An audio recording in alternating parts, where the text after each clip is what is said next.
Well, it's a warm welcome. Here we are, and you can see the what would you call this?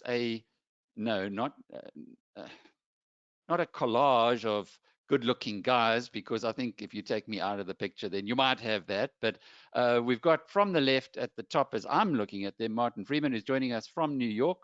I'll introduce him in just a moment. You can see it's pretty cold over there, or so it looks. And then bottom left, Brett Duncan, who's here in Johannesburg. In the middle, Magnus Heystek, who's also in Johannesburg, and then Mike Abbott, who's joining us from London. Welcome to the Biznews community, to our very first Thursday lunchtime webinar. And I look forward to being your host today and in the future. How are we going to handle this? As we'll be introducing each of our guests, each of our panelists, and then we will be taking your questions. So it'll be nice, short and sweet. We'll get a little bit about who the guys are and why we've invited them to come here today. And then we will have your questions and have a really good interactive conversation for the next hour. We've maxed out on our we've got 500 seats here, and they're all taken. So if you don't like it anymore, feel happy to drop out, and I'm sure there'll be someone else who will come in. There were many more registrations than we anticipated. Okay, but my trusty colleague, our managing editor, Stuart Lohman, will take us through the tech. Stu? Excellent, thanks, Alec, and welcome, guys. Just quickly, if you can see those pretty faces Alec mentioned and hear my voice, there's a little high five icon on your control panel. If you can just click the high five, we know that it's all coming through loud and clear. Excellent, thanks a lot, everyone. And also, like Alec mentioned, we like to keep the webinars very conversational. So the little questions drop-down menu on the control panel itself. I see there are a few questions coming through already. Just put them in there, and then we'll pass them on to the panelists. But it's all ready to go, Alec. Excellent. Right. Well, I'm going to do my very best to beat Bill Gates today with Microsoft, because for some reason, my Apple and Bill's Microsoft don't like working together that well. It just seems that sometimes the two of us are just not on the same page, but we'll give it a go today. Hopefully, you'll be able to see on your screen. I won't be a second. Just stay with me 1 minute. Oh, goodness. Brett Duncan, we're going to introduce him now. Brett, do you also have this kind of a conflict between Microsoft and Apple? Because I know you also have Apple computers at home. Given the juggling that I was having to do getting into the webinar, definitely it seems. You're very soft, Brett. And it's sorry, guys. Just to let you know, we got 5 panelists. If you're on there, just please mute your microphone. We don't have lots of people talking at the same time. We had one of those chaotic. Okay, very easy. Just click on the microphone. That'll mute it.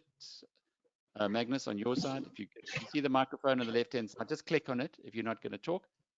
We had one of those chaotic conference calls with Tito Mboweni, the finance minister, a couple of weeks ago, which really had to be heard to be believed. But Brett, let's introduce you quickly. You run Standard Bank Online Share Trading. We have been partners since 2014 when you launched the web trader platform. How's that going? I'm getting a little bit of feedback from my side, but hopefully you guys can hear me. Yeah, it's been going excellently. I mean, we launched WebTrader back in 2012. So WebTrader is really our offshore version of our domestic online share trading platform. And it's been going gangbusters. I mean, the amount of interest, especially over the last couple of years, has just been going exponential. We've got close to 10,000 clients now trading on our offshore platform. And if I actually have a look at most of our AUM growth over the last couple of years, it's been very, very much skewed towards the offshore investing. So it's become mainstream, and it's something that we expect to continue to grow. And what kind of shares, or what are the favorite stocks that the web trader clients invest in? Everything you recommend, Alec. Oh, good. Well, then they're happy people. We've had a good run, haven't we? Yeah, look, I mean, to be honest, if you just say FANGs, the Facebooks, the Amazons, I mean, massively skewed towards them. And then, so about a third of our trade on that would be on the platform would just be in those 5 stocks. Then we have a huge amount of trade in ETFs. ETFs are very, very, very popular in the offshore arena. Guys tracking the spiders, the S&P 500s, the FTSE 100s. So those quite a lot. And then we have some derivative trading based on, once again, the big stocks, so derivatives over the FANGs. But actually narrower than you would think. I mean, we have almost 14,000 shares that are available on the platform, but 95% of it would be in 100 stocks, and more than 50% of it would just be in those few stocks that I mentioned. Brilliant. Okay, Martin Freeman, you early in the morning, a nice picture of you there, and lovely to see you in your home, as I guess we all are. Orbvest has been a partner of Biznews for a while. I know a lot of the members of the Biznews community have invested in the United States at very much better Rand exchange rates than we are today. How's the business going? So Alec, thanks for having me on the webinar today. And the business really is going exceptionally well. I was saying to someone a little while ago that I almost felt like the ugly duckling over the past couple of months with equities performing so well and various other asset classes. But what's happened is things have really changed dramatically as the tide has receded. So a lot of those asset classes and various investments have been left wanting. And as we've said for a long time, if and when there is a correction or a recession, people would probably want to be invested in stable income producing assets such as the healthcare sector or others. And certainly it's proving that way at the moment. Our investments are performing exceptionally well. So you're very focused. It's in healthcare buildings in the United States. We've got a healthcare crisis. So I guess pretty much any other property would be way behind the returns that you're seeing in the healthcare sector, or is that just an assumption that doesn't hold true? Well, we don't really target exotic returns. It's just slow and steady for us. We find great assets in the United States that are multi-tenanted buildings or otherwise triple net leases. We then ensure that we raise the equity from over 10 countries, and then we invest in these buildings. They generate, as we know, plus minus 8% cash on cash and 11 to 17% total returns. That's per annum in US dollars. And we've seen just consistent performance throughout, including even the month of April, which is very encouraging. In the United States, most healthcare facilities are deemed essential services, which means they're not as impacted as potentially other areas with the coronavirus pandemic. Thanks, Martin, rather. We're going to have lots to talk about in a moment from your side. Now we go to London, where Mike Abbott joins us now. He's the MD of Sable International. Mike, you're from South Africa, and we saw quite a bit of each other when we were in the UK for the past 3 years. You've got a lot of South African clients and operations here. How are the guys, your clients in South Africa, feeling given what we've just experienced in the past few weeks? Firstly, Alec, thanks for having us on the roadshow. Much obliged. Nice to be here. We had a roadshow in South Africa just before the lockdown. I actually got back about a week before everything went into lockdown here. And it's been very interesting to see the tide turn over the last sort of 5 years with clients in South Africa. So our business is a financial planning business. We're cross-border financial planners. We've got licenses in the UK, in South Africa, in the US, and in Europe. And what we specialize in is helping clients move across borders and do the offshore and tax-related financial planning and structure the investments accordingly. And there's been a seismic shift of those people that we see in South Africa over the last 5 years. 3-4 years ago, people were interested in setting up Plan Bs, moving money offshore, possibly getting an alternative passport. But this road trip was very different. 80-90% of the people we saw are ready to leave. And so there was a real urgency around getting things going and actually moving out of South Africa. So when lockdown happened, a lot of people were stuck and unable to execute on those plans that have already been structured. So we're all sort of in limbo waiting for that to happen. But there's actually quite a lot of new business happening. A lot of the offshore restructuring of assets is happening at the moment in preparation for when it all lifts. Extraordinary story. Magnus Heystek, that's a beautiful picture of you, Magnus. I know it was sent to me by your wife, so she probably found the best one that there was. Nice to see you on our webinar, and one of our most popular commentators here on Biznews. You've been beating the offshore investing drum for how long now? Yes, good day, Alec. Nice to speak to everybody. Well, around about 2011, we started seeing signs that the SA market is facing some headwinds. They were, first of all, financial ones, commodity cycle, downgrades, and then we had the Zuma factor that kicked in.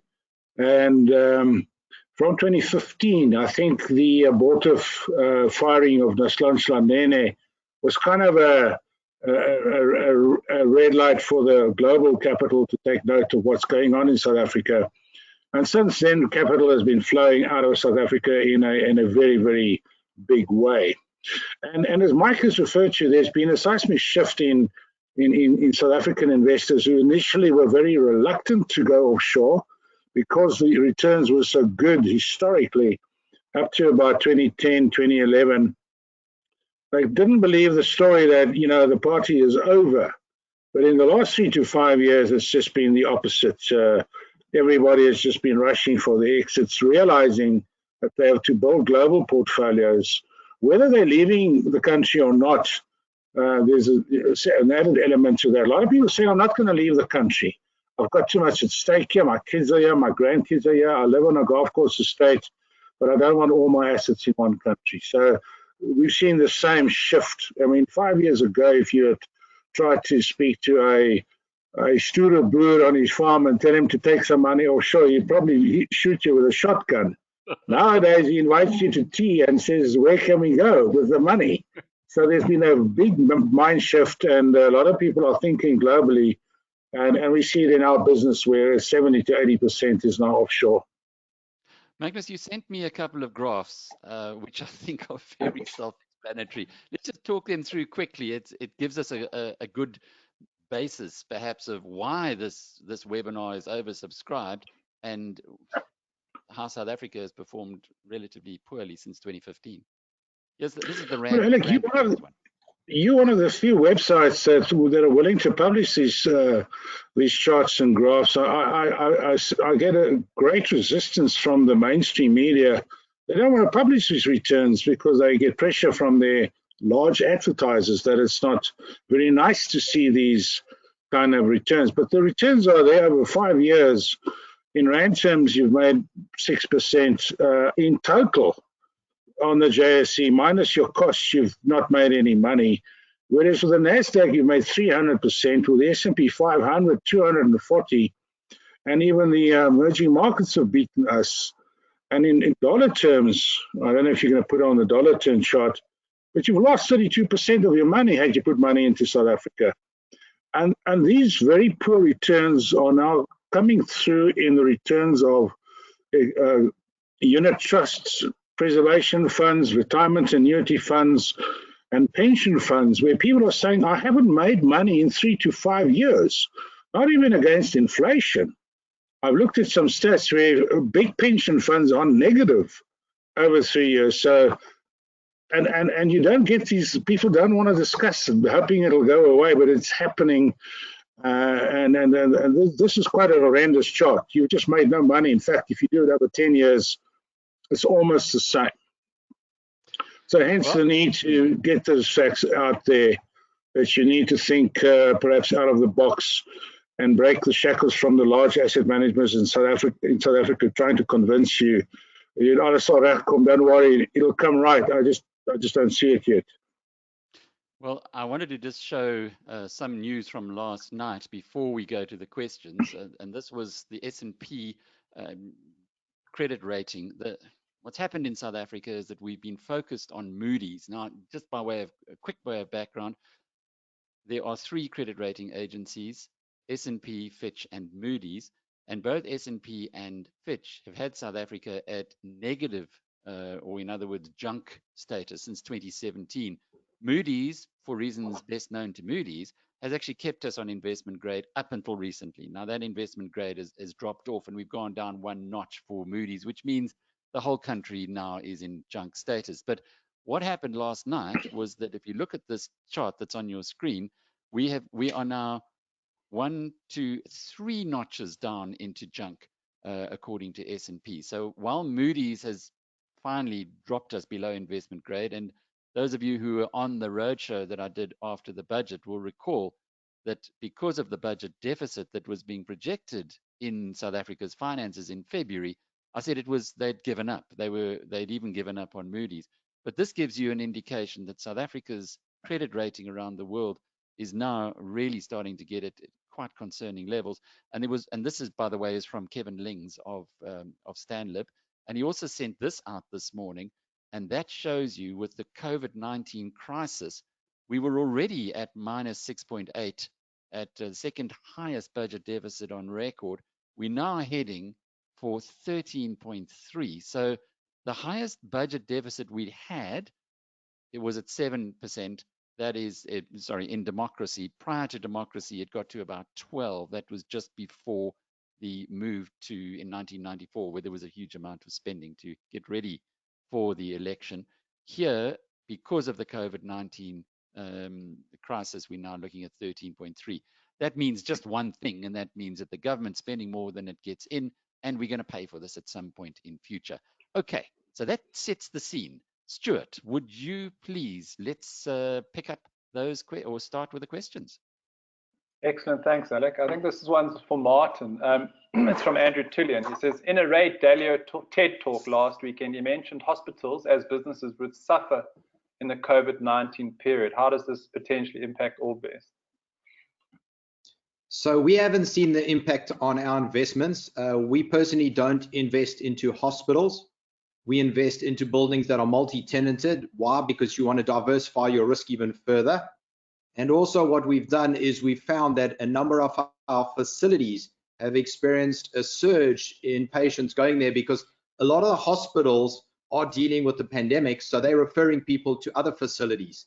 So that's the reason why our strategy is proving to be solid at this point right now. Thanks, Martin. There's a question from Janet. She just wants to understand the tax implications when investing directly offshore. She says, rather than from investing in Heystek companies that are listed on the JSE that have operations offshore. Jump in, guys. There's a tax advantage by taking money offshore and investing in dollars. You only get taxed on the dollar profits of your offshore investing, whether it's a share or a fund or an ETF, which is overlooked sometimes because you can have, for example, an investment where the rand goes from 10 to 20, but in dollar terms stays the same. That profit is essentially tax-free. You only pay tax, the capital gains tax, on the dollar profit on your offshore investing. So offshore investors have been having a wonderful ride by virtue of the rand exchange rate, which has been declining, by the way, Alec, at 9.5% per annum over the last 10 years. So you've had a free ride, only paying CGT on the dollar profit converted back to rand. So you even pay less tax by taking your money offshore. Thanks. And I think, if I can just jump in here, Jump in, if I can jump in and just say, whether you're investing in companies like Brenthurst or various other platforms like Brett's, or whether it's in real estate, it doesn't make a difference. I think the fundamentals are always that you want to place it into a jurisdiction where it's going to be stable and you're going to earn a profit. Whether you receive it back either in terms of capital gains or dividends, you need to obviously disclose it. But as long as you're growing your wealth and you're paying a reasonable amount of tax, that's the final objective. And one thing I would add to that is it's important not to let the tax tail wag the investment dog. That's a really important principle. But also when it comes to tax planning, there's actually quite a few different taxes you've got to look at. You've got to look at the estate duty planning, you've got to look at the capital gains tax issues and the income tax issues. And as Magnus has mentioned there, the change to the CGT calculation some years back in South Africa has really completely changed the tax treatment locally of foreign holdings. But you've also got options to hold the instruments in a tax opaque vehicle that only transmutes the tax to you when you actually draw on it. And those are things like offshore pensions and various different solutions that are available all over the place. And that's a financial planning conversation that's got to be had as to how you want the tax treatment to be restructured. I'm just putting on the screen here from our partners at the Wall Street Journal. Incidentally, if you subscribe to Biznews Premium, you get this thrown in. It usually costs $28 in retail, but you get this as part of the package with what's it, £4.99 a month that we charge. And you can see it's got every share in the world that you could think about wanting to get their details. But exactly to Magnus's point, the performance of the Rand during the COVID crisis has been, well, nothing less than appalling. Let's just go onto the 3 months graph to show you a little better than that. As you can see, we were bumping along around 14 for most of the period, and we're now above 18 today, the South African Rand against the US dollar. So it has been a time to have invested before the COVID-19 crisis. And I guess the story that when one looks forward is to say, will the South African Rand bounce back or not? And I guess our panelists today might apply their minds to that, Stu. But let's pick up one more or some more of your questions. Thanks, Duncan. There's a nice comment here from Tim. He says, the collective noun for this group is anthology of pros. So well done, guys. This one's probably for you, Brett. Nigel just wants to know, do you have to be a resident in South Africa to register on WebTrader? Yes. In terms of the legislation and dispensation that we've got, so you have to actually be a South African citizen to register for WebTrader.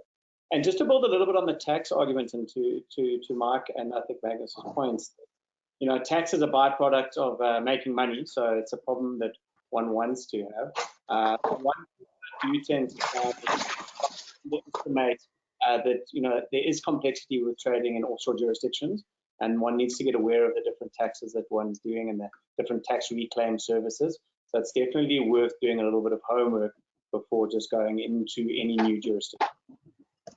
Excellent. Thanks, Brett. There's a general question here probably for all four. From Bruce Norse. He asked, how do you see Europe playing up against the USA over the next 2 years with regards to growth, etc.? You want to try that one, Mike, given that you're in Europe? Yeah, I think it's really important. If you look at the top 1,000 fastest growing tech companies in the world, 99% of them are in the US. So it is a very dynamic economy. It certainly has a structure that allows the animal spirits to do their thing. Europe has some real structural problems, both within the Eurozone and in terms of the politics of how the different jurisdictions interact and how their budgets work. I just don't think businesses have got the freedom to operate and the dynamism in Europe that they've got in the US. That might not always be the case, but I see Europe needing to do some wholesale restructuring before that is the case. Martin?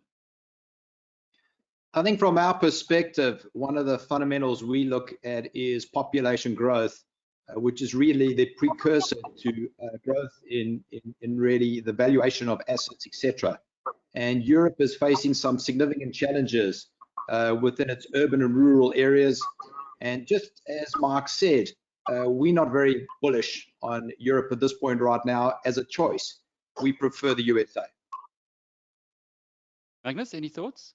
Yes, I agree 100% with Mike and Martin. You just have to go to the States like you go a lot, Alec, and you go to those investment seminars and talk to the people. And it's just astounding the level of innovation in Silicon Valley and the energy levels and the can-do attitude. And you go to Europe and it's much more subdued and they obey the law and there's so many regulations that you have to, you know, all the tick boxing. So our portfolios have been heavily skewed towards the US for a very long period of time. There's an interesting graph that we've got here from, again, the Wall Street Journal. The black line is the the S&P 500, in other words, the United States. The blue line is the FTSE 100, that's in the UK. And as you can see there, in the last 5 years, the US is up 23%, the FTSE is down 15% on a relative basis. So there's a difference of 38% if you'd gone into America as against that going into the going into the UK.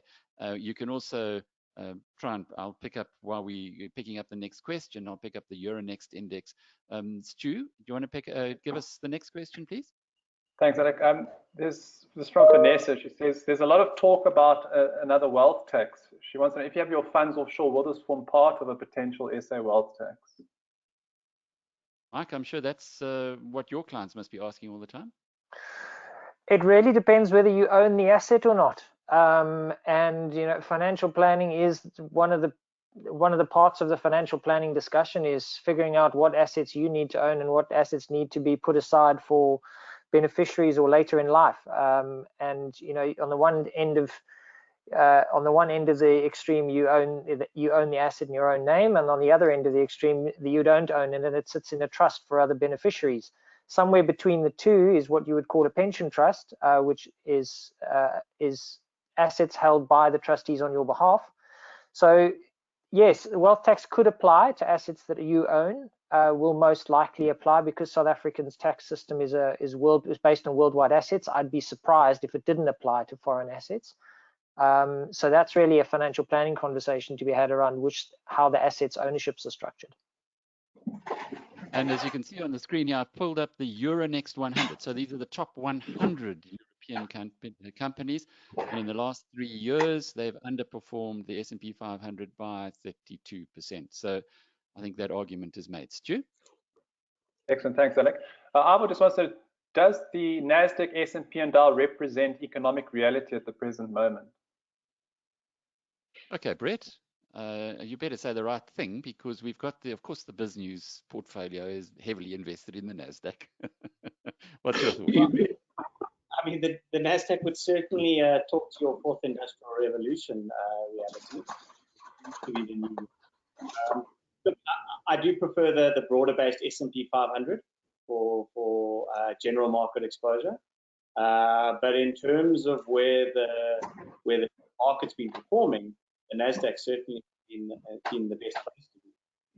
So yes, they indicate the reality of the stocks that make up the index. So the broader the base, the broader the reality. So that's why I would prefer the S&P 500. Alec, if I can just make a comment there. If you look at the cash holdings of the 5 largest companies on the NASDAQ, they're sitting with humongous amounts of cash. I mean, 20 years ago, we had the dot-com bubble because of these very crazy valuations, but the companies were not making cash. But this time around, they're actually sitting with very large amounts of cash. So I would agree with Brett. I mean, that is the reality, whether we like it or not. What has happened in the last 10 to 15 years has been an explosion of innovation. And we see it now in the COVID lockdown all over the world. What products are we using substantially more than a month or 3 ago? There's like tech products, internet products, webinars and seminars, and everybody's working from home. So I would say very much so the NASDAQ is a reflection of where the world is going to. Well, there's a graph on your screen, and as you can see there, the NASDAQ, which is the golden one, in the last 3 years is up 47%. The S&P 500, the more conservative one, is up 23%. And there's the Euronext, the European stocks, down by 9%.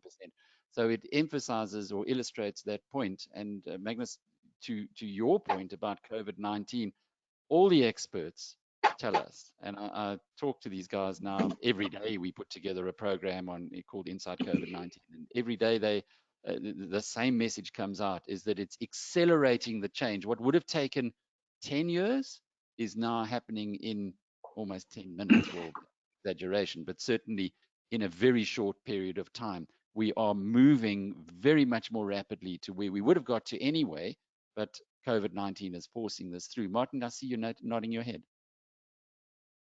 Absolutely. I mean, it's crazy to think. I mean, we've got relationships around the world.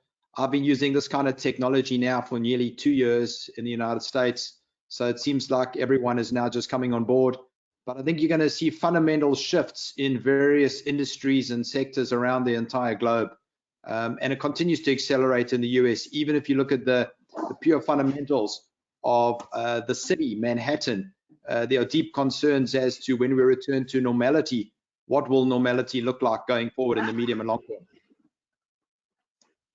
Yes, yesterday, Alec, there was a comment by the boss of Barclays saying they doubt, or he doesn't think it's a good idea to send 7,000 people back to the head office when the lockdown is over.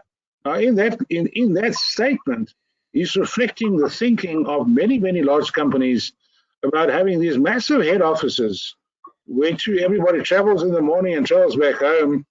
And I think there is going to be a fundamental shift in terms of office space for and how people utilize very expensive office space going forward, even in South Africa. And what about in London? Is that, Mike, are you seeing a similar thing there? I know you guys are there in Tottenham Court Road, which many South Africans will know from the tube station. Are you also seeing London emptying out perhaps in future? Well, London's seen a very big shift towards the shared working spaces. So that's just property being repurposed into different ways. It shifts quite a lot of the risk to the actual property companies and away from the tenants. So that's a structural change that's been underway for some time. I think there are definite questions around the structural demand for property in office space, but to be fair, office space pre-COVID-19 was the least popular area of the property sector. You know, more popular areas were things like data warehousing and large warehouses for logistics. That was where all the action really was in the property space in the UK. One thing I'll add to, or just it's probably worth noting on that Nasdaq line versus the S&P is, it's worth remembering if you've been holding tech and the FANGs to date, you know, one's been very, very protected from the COVID drawdown. But in terms of one's forward-looking return now to the next couple of years, that every long-only equity manager in the world or US equity manager in the world has been restructuring his portfolio towards tech. This has been the obvious, tech and healthcare have been the obvious sectors that could weather this storm. So in the short term, I would expect some overpricing in this area. I still think the long-term outlook is really good because this is where all the innovation is happening, and the demographics support healthcare, and the innovation discussion supports tech. But there might well be some short-term overpricing in these areas. Not all tech is equal, and that's a point that I'd like to just pick up here very quickly. You can see Amazon and the huge outperformance that Amazon's had against the S&P 500 index. It's the blue line. But by the same token, when you have a look at something like Alphabet, which is the Google, or the company that we now know as Google, there it is, Goog, you'll see that that's hardly performed better than the S&P 500. And why is this? Well, it's my game, this. I've been doing this for 20 odd years. It's because Amazon is in e-commerce and Google's in advertising. And although Google's in online advertising, it is a very different business model to the business model that that Amazon has got. So to Mike's point as well, don't just go and buy tech companies. We can put that over 1 year and you can see it's even more exaggerated since COVID-19 hit, where the share price of Google, which is the golden one, has really gone around the same level as that of the S&P 500 index. But there you've got the e-commerce play, Amazon, and you can see something similar, if you like, with Netflix, which is also an e-commerce play, or a subscription play, and that's a purple line there, which has outperformed significantly what Amazon and the S&P 500 has done. So it's not just a question of going in there and buying tech stocks. You have to be very cautious and do your homework, which we always recommend.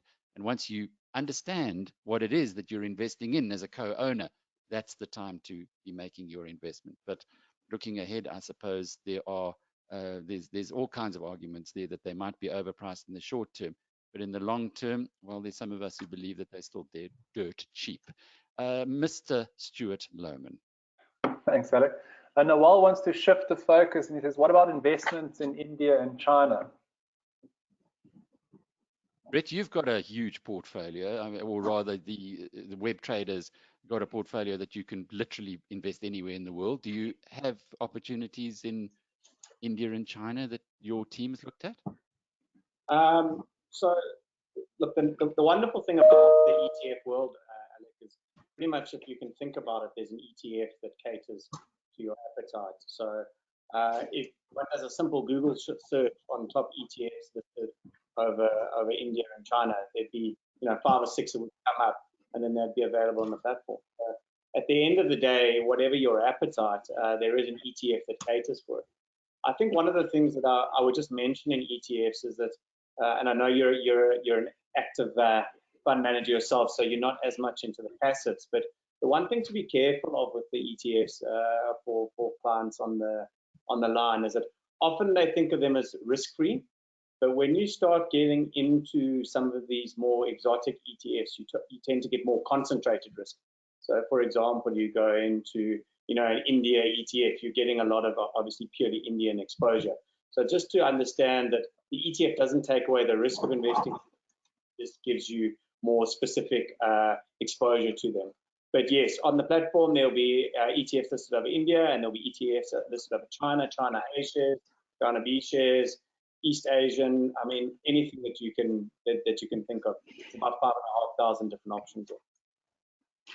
Now, look, the volatility of those ETFs are very high, and of a specific country, and they haven't, they tend to, money moves around quite quickly.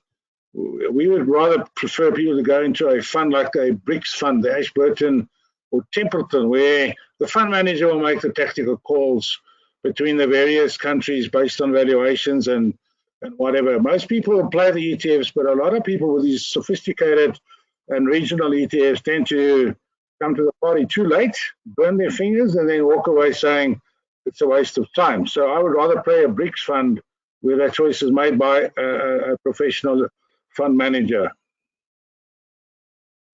Okay, Stu, I'm sure there are lots of questions we got to get through.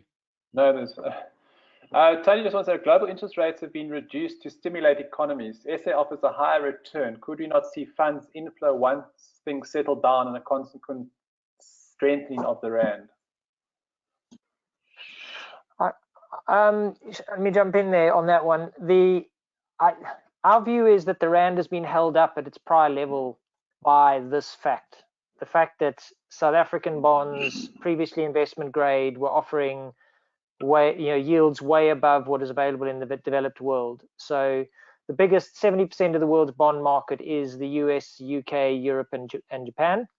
And all of those are at very low or negative yields, with 33% of that bunch being negative. So with South Africa offering bonds at 5.5% previously in investment grade level, that's what's been holding the rand where it was before, which is now that we're after a downgrade. I think expectations for the rand to return back to its prior levels are very optimistic. I think the rand's going to settle at new levels now because of this issue. I've got the rand dollar chart on the screen here, which puts us at 18. When you say new levels, do you think that it could go even worse than this, given that it's dropped from around 14 to 18, Mike?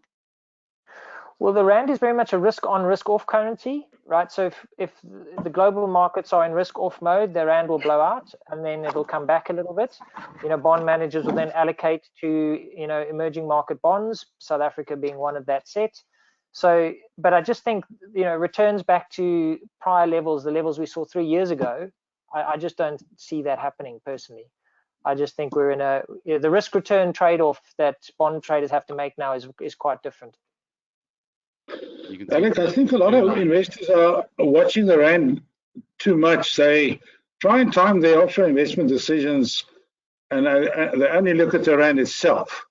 They don't look at the underlying growth that you can get in the assets in other countries. And I've done a study. I took, when Nana was fired and the rand blew out to 17 the day or two after, and I took that as my starting point. Had you panicked, taken your money offshore, invested that in the various indices that I gave to you earlier, you would still have done better offshore than in the South African market, although your starting level was extremely high. One must not forget that the growth in the SA economy plus the growth in company profits over the last 5 years has been abysmally poor, and the rest of the markets, world markets, have done extremely well. So a lot of retail investors try and time their decision by just getting the rand right, and they get the rand right, but they forget they've lost growth on the other side. There are some exceptions, aren't there, Brett Duncan? Look at Naspers. But Naspers is the only exception. You've got to actually take that out of our market. It doesn't count. Because it's actually 10 cent. But anyway. It's a global technology stock. That shows you we have one single technology stock. Look at the wealth that has created for South African investors. Now take that and multiply that by 500 to 1,000 and think of the wealth that has been created for US investors in the NASDAQ. Alec, if I can maybe come in here also, I think what we've seen over pretty much a decade is that you'll never get the timing of a currency right, certainly to a retail investor. You need to ascertain that long term you want to build wealth and stability for yourself, your family. And so what we always propose to everyone is just invest consistently over time. It's either going to get worse and you will have averaged out, or it's going to get better and you will have averaged out. But as Magnus so eloquently, your returns overseas really are a new offer to most South Africans, whereas we forget that many years ago you couldn't really invest overseas. Now you can. And I think, Alec, if I can add in, when one looks against the dollar, it hasn't done particularly well recently. But just anecdotally, I can remember back in 2000, 2001, when there weren't that many options to hedge. I remember that my father asked me to give us a little bit of rand hedge because South Africa was looking a little bit good at the time, and I did two things. I remember buying some Kruger rands, and I remember putting some money into pounds. Now, both you would think have done quite nicely, but the Kruger rands have obviously done exceptionally well. But the pound against the rand on a 20-year basis, I was buying pounds back in 2001, somewhere near 20 to the pound. Now, if you put that on a carry-adjusted basis, that hasn't been an exceptional return. So I think that the fact of the matter is, as a diversification mechanism, it's very important to have rand hedging, but it's also important to have a basket of offshore currencies, not just in dollars, and to have a look at what other alternatives are available. But also not to write the rand off. It will do things that will surprise you. When it goes weak, it will go a lot weaker than any of us can expect. So 20 could quite easily be on the targets in the short term. But when it strengthens, it also tends to strengthen. To be short the rand is actually quite expensive. For a lot of Americans, when they do go short the currency, when it starts to turn against them, that carry starts to impact them quite dramatically. So they tend to come in kind of for short bursts. But I think the underwriting message is that one needs to have hedging. And as one of the financial planners that works in the organization, he always poses the question, when's the best time to take money offshore? When you have some. And when's the best time to buy Kruger Rand, says Alan Demby, Mr. Gold. And we got a story. I did an interview with him, I think it was last week. He says, look at this incredible performance. And you mentioned it, Brett. We're looking at the Rand in the last, since the COVID-19 crisis, the Kruger Rand, since the COVID-19 crisis hit. It's gone from, what's that, 25,000 Rand to 32,500 Rand. So it's been a good long-term, look at the 10-year graph, protection on investment. Do you guys like Kruger Rands? It's trebled trebled. That's pretty good going in 10 years. Magnus, would you ever suggest to anybody to buy Kruger Rands? We do indeed, and I've commented on it quite a lot and sent a couple of tweets that the Kruger Rand price the last 15 years have been growing at about 15% per year. And a lot of people are saying, why can't I include Kruger Rands in my pension fund, in my retirement annuity fund? We used to produce most of the gold in the world, but you can't buy gold in your own pension fund, and it's been a superb investment. And one has to ask that question, why not? And I suspect the vested interest is preventing that from included in your basket of investment instruments in a pension fund. Well, I read something the other day that I need to share here, and that is that 90% of the bad decisions are through incompetence or people not even thinking about them, and only 10% are conspiracy or vested interest. So I think in this case, if the South African authorities put their heads down and say, hang on, we're pulling out the gold, let's put it in our pension funds. Maybe no one's even just thought about it, Magnus, but what an incredible performance Krugerrands have achieved. Stu, I know there are lots of questions. There's always a question on cryptocurrencies, and Teleng just wants to know, what do you see the future of cryptocurrencies as? Not sure who wants that one. We've got a very silent group of experts here. Come on, Mike, throwing you the hospital pass. Yeah, that one surely is a hospital pass. In terms of cryptocurrency, I just think this is a marketplace that is in its absolute infancy, and it's just way too soon for retail investors to venture in there. I'd prefer to see crypto strategies and crypto investment options available in funds packaged for retail investors with a professional fund manager at the helm, and that is a very small allocation of retail investors until that market has matured and has got some strong regulation behind it. Magnus, So Alec, if I can actually jump in here and just say that I have a business colleague in New York who is very closely aligned to the cryptocurrency industry. And the one comment that he made to me in the last 2 weeks is that they thought that there would be a direct discorrelation between the market and cryptos, meaning when the market was in turmoil, cryptos would go up. And what they've actually found is that currently it's actually working in correlation, which he said is very disappointing, because when the world is in chaos, you're supposed to turn to crypto as the supposed new currency, but it's not proving to be that at all. It's working in tandem, which is not what they set out to achieve. So we're very confident. In the last 3 months, look at that graph on your screen there, exactly the point that he was making. You have the blue, which is the S&P 500 index, and the black, which is cryptocurrency, virtually aligned. Rich, are you a cryptocurrency fan? I'm not actually. I'm a little maybe too old. Gold is my cryptocurrency. If I was looking from a diversified currency portfolio point of view, to the points that Mike and Martin are making, I would probably have a weighting of maximum 1 or 2% in crypto. I'd much rather have 10% gold. But I do, from a speculator's point of view, they get a huge amount of attention and the guys love them. I'm just not comfortable enough with them in my personal capacity. Magnus? Well, two things. First of all, I can't recommend them to my clients. They're not regulated. And secondly, more importantly, I don't understand it. And I've yet to get someone, and I get a lot of people ask me about cryptocurrency, and I say, explain it to me in 5 minutes. And they can't.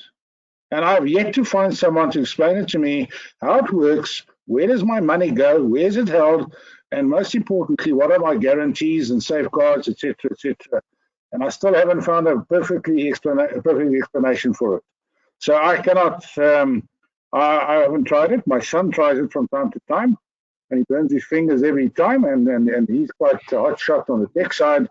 And I'm saying, but I'll keep on buying my Krugerrands and a couple of Amazons, and I kind of understand them better. Stuart, we've got 10 minutes. To Magnus's point on the crypto, it's actually the blockchain technology behind the crypto that is the investable part of this whole piece. 100% correct, yeah. The crypto that sits on top that's a red herring, and lots of people burn their fingers. But it's the blockchain technology is very interesting, and on a tech side, I'm interested in the companies that are evolving that technology. Thanks, Mike. There's a question here from David. Yes, how is COVID quantitative easing relief going to impact US, Eurozone, and SA markets? Are global markets going to be awash with liquidity looking for an investment home? Martin, you want to have a go? So if you look at the US fundamentals and the government at the moment pouring literally not even billions, but billions into the economy, I think what you're going to find is that it's going to certainly prop up the economy over the next month or two. The other thing which we need to bear in mind is we have a US scenario where the president is running for re-election. And no matter what anyone says, the reality is that he is going to do whatever he can to ensure that the economy gets firing on all cylinders again. So they're going to really want to reignite the economy during this pandemic, and they're going to want to get it back to where it was and reduce the unemployment. But again, there will be industries that are going to be significantly impacted, and we're not sure how long they're going to take to reestablish themselves, and hence you may some significant missteps by a number of the companies. If you talk about Amazon, and you showed the previous graph, just so that everyone understands, while South Africa may do some kind of online shopping, our world exists around Amazon, and that has been exaggerated in the last 2 months, where literally everything you need, you just go online and it arrives a day or two later. So those will be the big winners, but there's also going to be some very big losers in the economy. True. Next question. Thanks, Martin. A lot of talk about gold, but Robert wants to get your thoughts on silver as an investment. Brett, can you invest in silver in South Africa? Is there a way in through WebTrader or one of the other platforms? Not in South Africa. On the WebTrader platform, there will be some silver ETFs. I don't really have a particularly strong view on the outlook for silver at the moment, so I can't really comment too much on whether I'll be buying it, but there's certainly access to it. Cool. Any other thoughts on silver? Yeah, Alec, not available in South Africa. And if you look at the silver price now, $16 an ounce. I think the silver price in 1980, when the Hunt brothers tried to corner the market, was $16 an ounce. So it's just done nothing. It sometimes features in speculative trades, but I would stick to gold. That would be my choice of precious metal. Thanks for reminding us there. I've put on the screen the 10-year, in fact more, an 11-year graph of silver. And as you can see there, if you look at it now, that it has, as Magnus says, done absolutely nothing. It had a good run in after 9/11, but then since they're pretty much sliding. Stuart. Excellent, thanks, Alec. 2 questions on local investing. David says, what are your thoughts about contra investing? As an example, invest in SA when it is at its worst. And then Mark says, what do we do with current SA commercial property investments? Maybe let's start with a more difficult one first. If you are invested in property companies like GrowProp or Redefine, what do you do, Brett Duncan? So we pretty much feel that they priced for failure. Today, but they have things as a NAV place down here. I wouldn't be holding my breath for short-term recoveries, but I don't think that the story for property is over. You don't want to be concentrated in areas of the property market that are obviously going out of favor, such as so you want broad diversification. So I think property as an asset class is it's had a torrid time. If I was in it, we wouldn't be selling out of it. If I was looking for a speculative move in the next 3 to 6 months, I don't think that we're going to be seeing too much there, especially as yields come down and people are forced to sell off some of their holdings. But I think long property is an important part of an overall portfolio. So I think it's out of favor at the moment, but one needs to take, certainly 36, 48 real recovery. Okay, even in the post-COVID world, it's quite a heroic call that you're having there, Brett, but the prices have really collapsed. Magnus, if someone came to you and they had a whole bunch of Redefines in their portfolio, which have dropped from, well, as you can see on the graph there, from around 10 Rand to 2 Rand 50-ish in a relatively short period of time, what do you say to them? Well, first of all, you've got to look at the context of their property stocks. I mean, the bloodbath, the bloodletting in the property market has been horrendous. I mean, some funds have dropped 90%. I mean, like Accelerate, which owns the Fourways Mall around the corner from me, and one questions whether a company like that is going to survive. Growth Point down 55, Redefine 60, and I don't think the pain is over. I think even before COVID-19. There were questions about the high valuations of property stock. And I've seen some analyst reports yesterday and the day before where the analyst has actually said, I cannot put a value on the stock. And he was talking about one of the big ones. And he says, I don't know if it's worth 5 Rand or 10 Rand or 15 Rand, because I don't know what's happening on the rental side. You've got so many negative factors. You've got Edcon perhaps closing down. You have retail stocks or retail companies not paying their rent. You've got every single tenant is negotiating and or fighting with their landlord to have a rent reduction. And I think the depending on how long it lasts and how bad things are, I think property stocks can still drop another 10 to 20%. And I wouldn't be surprised if there is one or two that goes into bankruptcy. And the banks are very, very exposed to property stocks. That's why the banks are also very under pressure. So one hopes it doesn't happen. I would not advise to buy. And to answer your question, I would probably say you've got to sell even more of your stock. We haven't liked that sector for 3 years, Alec. Martin, it's obviously you're in a completely different area. You're in the US and you're in medical properties focused specifically. But you are from South Africa, and clearly you were very involved in public companies here. What is your take on what's happening in the property sector in this country? Well, I think firstly, it's very sad to see what's happening with all businesses across South Africa. And as Magnus said, you just don't know what's happening with the tenants. If we can unlock the lockdown phase as soon as possible and get back to whatever normality is, we'll just have to see what support is for these various entities and who survives. Also bearing in mind, property, as you said, is not short term, it's long term. And so even if there's a fundamental shift and you find certain tenants moving out and new tenants moving in, the larger players will probably be able to realign most of their portfolios if they've got the balance sheet to be able to do that. So what it really means in South Africa is, like everything, we're going to have to understand the impact on the various businesses across the country. And those that are able to work their way through this may in fact expand because they will have the opportunity to move into prime locations. And that will obviously only unfold over time. So I don't think anybody really has the answers in the short term. We'll have to just wait and see what happens in the coming months to a year.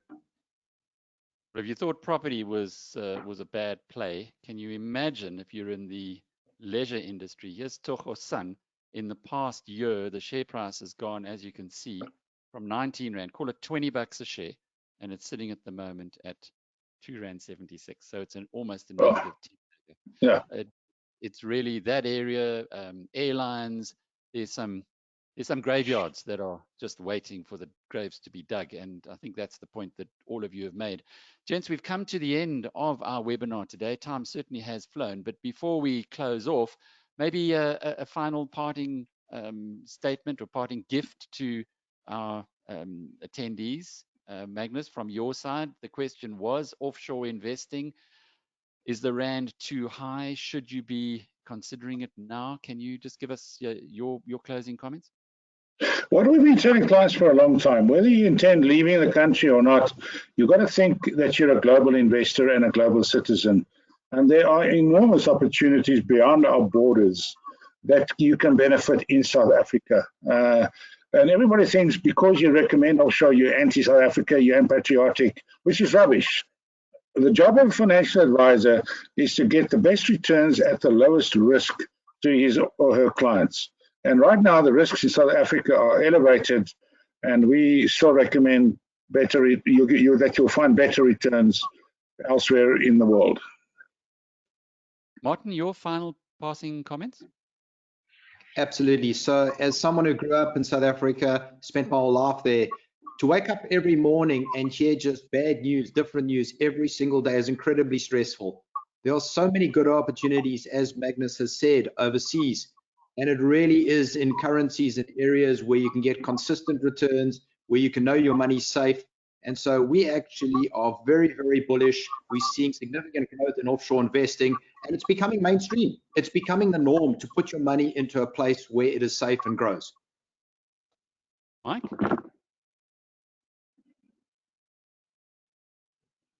Mike Abbott, your call, your last closing comment. There we go. Yeah, I would echo a lot of what Magnus and Martin have said. The opportunity to diversify offshore is just an in order of magnitude above what you can achieve locally in South Africa. It's 1% of the global stock market. The rest of the world is the other 99%. I would say the important things are not to focus too much on the rand, to build a plan and have a plan that is diversified not only across geographies and asset classes but also across currencies. And I suppose my final point would be to remember for South African resident investors that when the rest of the world goes into shock, the South African market goes into shock, but the rand is a risk related currency, and therefore the rand does the same thing at the same time. So a balanced portfolio, even despite what's happened to the markets recently, our balanced portfolio did 10% in the last 3 months in rand terms offshore. So you do get protection from these issues by being more diversified and more offshore. And Brett Duncan. Yeah, like I think at the end of the day, the case for investing offshore is irrefutable. I think that in the long term, the case for equities is exceptionally strong. We know that now it's been a bit more of a tumultuous ride over the last year, but we do know that long-term equity investing wins through. And if we're going to take a page out of your friend Mr. Buffett's book, if you don't have lots of time to look at the market, just having broad-based exposure to the S&P 500 with 90% of your cash and 10% for liquidity, for your average investor, that's going to give you a very healthy long-term return if you look through the noise. So it's something we'd encourage everyone to do. Thank you very much, Brett. Thanks, Magnus, Mike, Martin, for your contributions as well today. And I know that we had an absolute full house. I think we're going to have to find a new webinar platform, Stuart, because if you kind of max out at 500, you must know that there's a lot of disappointed members of the Biznews community. But this is a new initiative for us. We will be back again on next week. We're going to be talking about how to manage massively disruptive change. And Tony Manning, who is South Africa's premier strategist, will be with us. I'm hoping that we'll have a couple of other interesting guests as well. I've got some emails out, and I'm sure that we will have as august a lineup as you had today. Stuart, last call from your side. Is this webinar going to be recorded? Yes, thanks, Alec, and thanks to all the guests as well. We'll put it on the website as soon as we can, Alec. There'll be a YouTube video, and then we'll obviously get the audio through as well as soon as we can. So it'll all be made available to those listening, and unfortunately to those who missed out. So yeah, we'll do that as soon as possible. Well, until next Thursday, or for Biznews Premium subscribers, our Rational Radio webinar on Monday at noon. It's from me, Alec Hogg, and our guests. Cheerio. Yes.